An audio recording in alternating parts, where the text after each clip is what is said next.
Hi guys, this is Diane Hogarth with the dreaded blue box.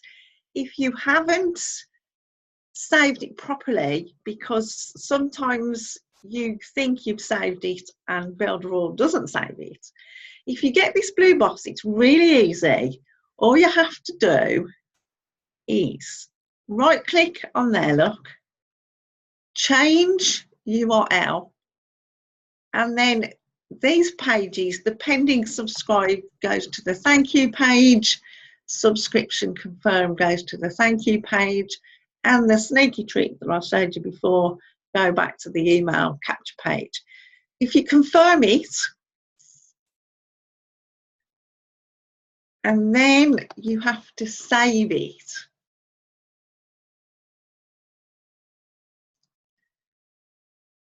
Save.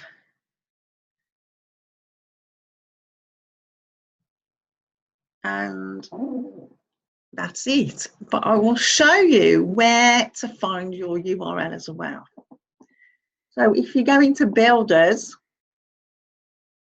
you're going to drag and drop Pixel Perfect, My Sites, and they're already there. And I've called this 7 steps. So then you can actually publish it on here. So if you want to publish something, like I haven't published this one, you press publish and then it's published. See you on the next video. Bye.